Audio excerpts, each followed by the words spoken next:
I am Kelsey. This is my channel, The Fancy Hat Lady Reads, and I am wearing my Halloween October fancy witch hat because today I am doing a seasonal Halloweenish recommendations video. Now, I as a reader do not necessarily manage to do seasonal Halloween reading every year, but there are definitely books that I read and think, oh, this is a great Halloween book.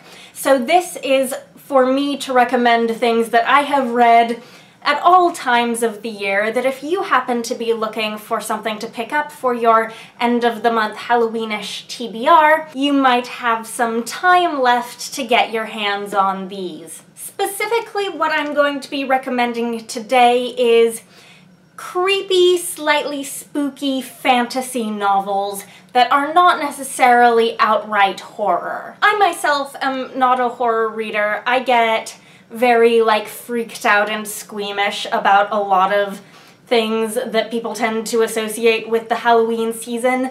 My Halloween aesthetic is very much like creepy fairy tales. Creepy fairy tales, eerie magical mysteries, and the occasional sort of traditional Halloweenish creature like, say, a vampire or a ghost. I am here for the lush atmospheric writing that evokes an eerie mood, and that is what you will find in this stack of recommendations. In case you're wondering about the order of these books that I'm going to show you, these are in alphabetical order by author. There is nothing more to it than that because that's the order I plucked them off my shelves. So the first book I am going to recommend is on this list because of the spooky, eerie fairy tales and the creepy sense of dangerous fantasy encroaching on real life.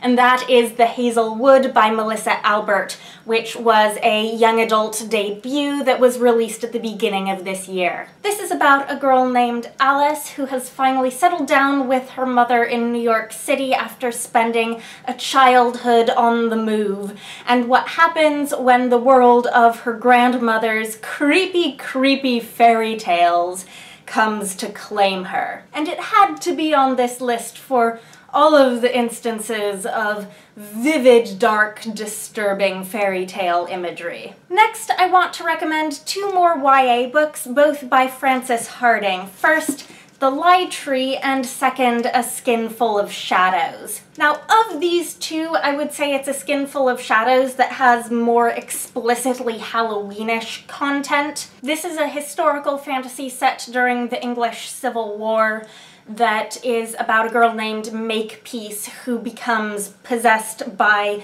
the ghost of a bear. She comes to learn that she's from a family where the members of this family can all become possessed by ghosts. There's a big sort of paranormal conspiracy plot. But I would actually personally recommend The Lie Tree a little more highly. This is another historical fantasy set in the 19th century, and while this doesn't have as much explicit paranormal stuff going on in it as A Skinful of Shadows, I actually found it to be much more atmospherically creepy. This is basically a murder mystery, and it's about a character who does some kind of dark and morally dubious things. And I just found the entire feeling of this book to be very ominous, very spooky. It involves a tree that will reveal truths to you if you spread lies for it. And while that is not, as explicitly Halloweenish as, oh, possessed by ghosts, it definitely feels like a seasonal October-ish read to me. Next, I want to recommend The Seventh Bride by Kingfisher, which is a very loose Bluebeard retelling. This is about a girl named Rhea who is engaged to be married to this creepy lord, and so she's sent to his household. And when she gets there, she discovers that everything is completely spooktacular bonkers. There are some freaky, bone-chilling things in this book that made me say, oh yikers, this is a Halloween read. But because this is T. Kingfisher, aka Ursula Vernon, it's not without humor, and this is definitely one of her sort of trademark practical protagonists, who takes a look at all this stuff and says, like, well, this is not normal, and then proceeds to figure out how to get out of this increasingly bizarro situation. Next, I'm going to recommend another pair of books by the same author, this time 2 books in the same series. That's Every Heart a Doorway and Down Among the Sticks and Bones, both by Seanan and McGuire. Now, as with the previous pairing of Frances Hardinge books, I do have a preference between the 2 of these, and my preference is for Down Among the Sticks and Bones, which is the 2nd book in the series, even though it's a prequel. But I do think that Every Heart a Doorway will be a great Halloween read for a lot of people if you haven't picked up this series yet. These books are all takes on the portal fantasy genre. This one introduces us to a bunch of characters who have gone to portal fantasy worlds and come back. They are at this school, this boarding school for such children, and there is a murder mystery. People start turning up dead. I did not like this so much because it is very, very graphic and gruesome in a way that I wasn't fond of. But again, like, for lots of people, this will be a great Halloween thing. There's also discussion of several different portal fantasy worlds that are either very, very creepy or like underworlds or worlds of the dead. The 2nd book, the prequel, takes place in one such world, which is this like Gothic horror world with vampire lords and mad scientists. I thought the writing of this book was more lyrical, more atmospheric. Of course, the setting is 100% Halloween, and it actually has less graphic blood and gore on the page by a lot than Every Heart a Doorway did. Next is the book that, if you know me at all, you were probably waiting for because you knew this was coming, and this is Sunshine by Robin McKinley. This is really like the only vampire book I've ever read that I wholeheartedly loved, and I have read this book several times. Robin McKinley is an all-time favorite author of mine. I think in this book, one of the things she does really well is that she takes a lot of those vampire tropes and uses them, but also kind of deconstructs them, sort of de-glamorizing the vampire genre, while also being this, you know, very, you know, richly layered, fully realized urban fantasy vampire story. This is an urban fantasy, and it takes place in a world that initially feels very, very familiar, but you come to learn what sort of alternate paranormal history has happened here and why it is very, very dangerous. We follow a protagonist nicknamed Sunshine, who is a baker, and this book will make you want to eat all of the things that she bakes. So this is also on the list for Halloween, because on Halloween we eat sweet things. And this is a book that makes me want to eat sweet things. This story is told in a meandering way with a lot of flashbacks and a lot of tangents. It also has a healthy dash of humor.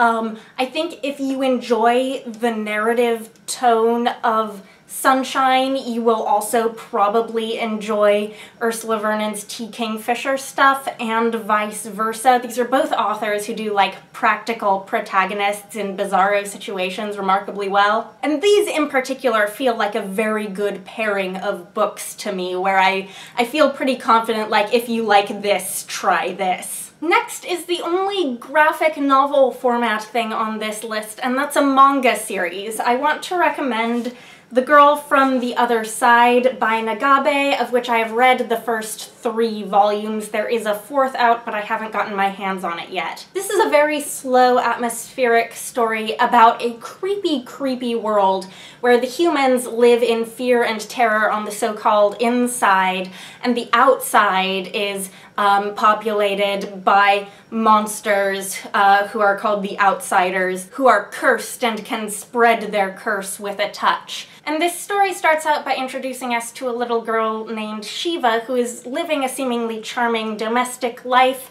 in a house on the outside with one of these outsiders who is taking care of her, whom she calls Teacher. And then the series gets larger and darker and creepier from there as, you know, frightening truths are revealed. In addition to being a haunting little story, this series also has some kind of gorgeous, spooky, eerie, atmospheric art. You have this really dark, atmospheric, immersive feel that I really like. Next, I want to recommend Under the Pendulum Sun by Jeannette, which is a Gothic story that takes place in the 19th century in a creepy castle in the Feylands. We follow the sister of a missionary to the Feyland Arcadia as she goes to Arcadia herself to find out what has happened to him. This is another darkly atmospheric story full of twists and turns because the fairy queen Mab is playing some games with her land's human visitors and nothing is as it seems. This was a book that I actually read during October last year and felt that I had totally scored